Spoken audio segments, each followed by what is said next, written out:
Hi there, this is your screencast on global warming, so let's get to it.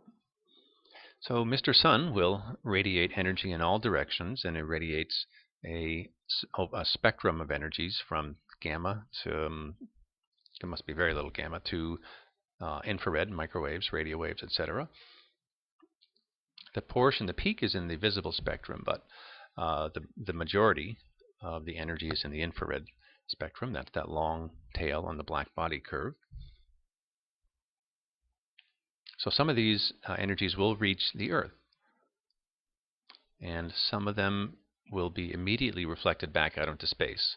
And a measure of that reflectivity is termed albedo. So for the Earth, it's been calculated to be about 30%, somewhere between 30, maybe 35%. I've seen numbers that high. So what does it depend on? Well, it depends on things like whether there's ice, which is highly reflective. Liquid water is not as reflective. Cloud covers, the white clouds can be reflective. And here's a graphic illustrating the same thing. You have some sun energy incident on ice, and most of it's reflected back. Here on liquid water or land, the energy is absorbed. So if 30% is reflected, about 70% must reach the surface of the Earth.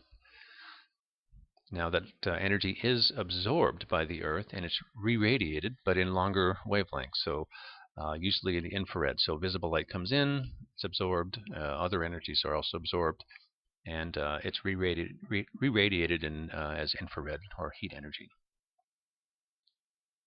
Okay, so what's going to happen then? Well, there are gases in the atmosphere, and some of the gases can absorb this infrared radiation.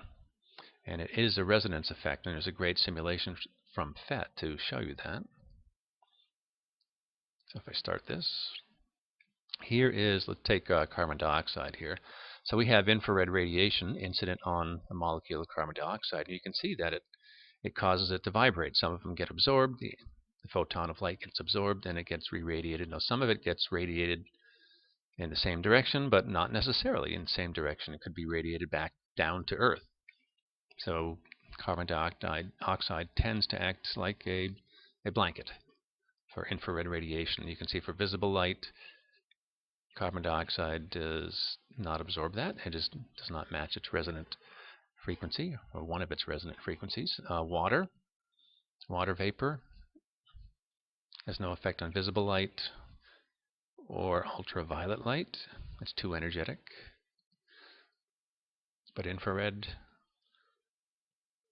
okay, yeah, there's one that's absorbed. So it looks like water vapor is a greenhouse gas. We can try nitrogen dioxide.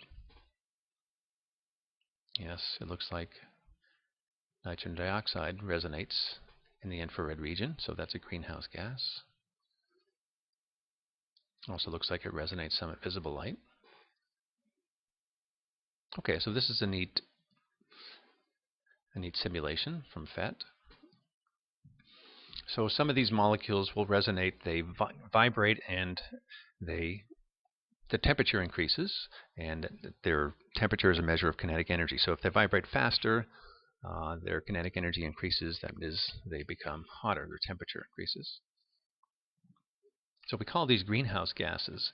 Carbon dioxide, methane, water, nitrogen dioxide, we saw are examples of some greenhouse gases. These are all present in our atmosphere at various percentages, at differences at different times. So here's a great chart from Wikipedia, and you can see here, for example, here's carbon dioxide. You can see it absorbs energies in these areas of the spectrum.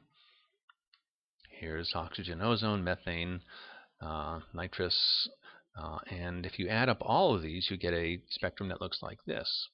So these frequencies are absorbed and or scattered. And you can see that there are some in the visible, but much of it is in the infrared area also. Okay, so well, if you have energy coming into the Earth and some of it leaving the Earth, just like a good black body does, you have generally this difference is constant for the Earth. Now, this generally creates about a constant average temperature over the entire Earth, but there have been changes as much as a few degrees Celsius over many thousands of years, maybe tens to hundred thousands of years. And we know that from ice cores. We'll see that later. So this natural greenhouse effect actually provides us with a livable Earth. Without it, the average temperature of the Earth would be somewhere well below 0 Celsius, and we would not be able to live here. It would not support life as we know it anyway. Okay, well, I don't like to write sentences on my slides, but I did this one, so I'll let you read that.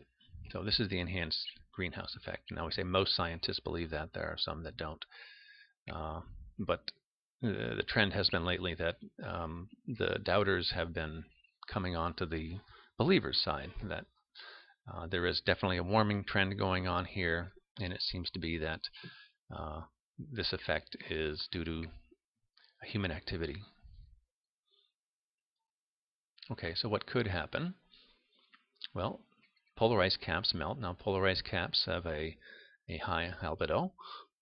So if there's less ice here, less energy from the sun will be reflected back into space, so more would be absorbed, and it could warm the planet more. Sea levels could rise around residential areas, and water, when it's warmer, it increases its density, expands, as all things do in temperature. Here's a picture showing the expansion of railroad tracks. They didn't allow for the expansion, and on a hot day, the tracks expanded and they warped.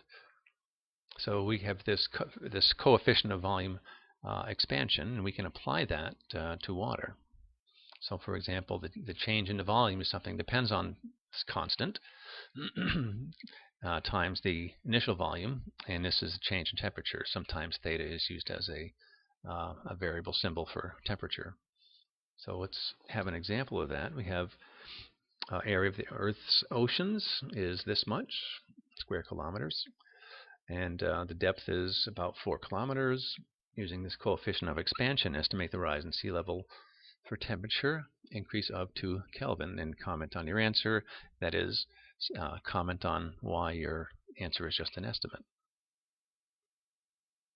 So, sorry, I forgot to say answers coming, so if you want to pause your video now, you can. Okay, so here's the calculation. We have a volume of water. It would be the depth times the area. Multiply those two from that were given. We get this volume of water here. Apply, that is our V naught.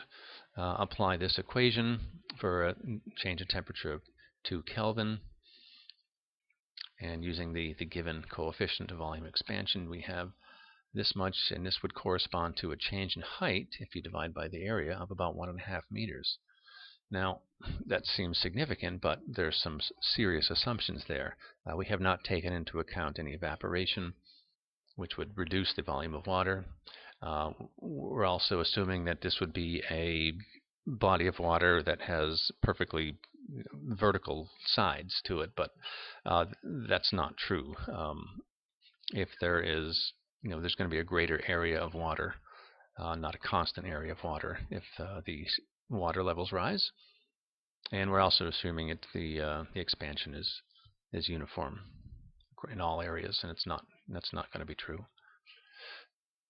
Okay, well, what else could happen? These are postulated effects of global warming. Could have more extreme weather.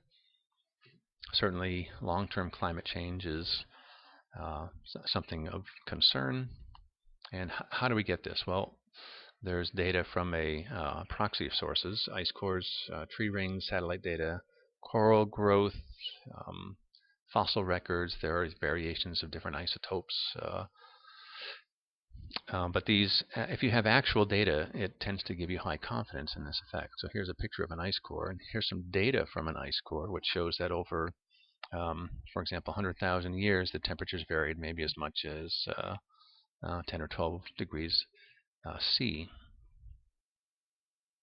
And this is instrumental temperature data. So this is just after someone invented a really good thermometer, they started replicating them and taking temperature data around the globe, and since the late 1800s, and this is the data since that time. And from a variety of sources, this is the reconstructed temperature graph, and you can see we're here, and in the last few decades or so, we see this this tendency here, which is the cause of concern, of course. And that's it. Okay.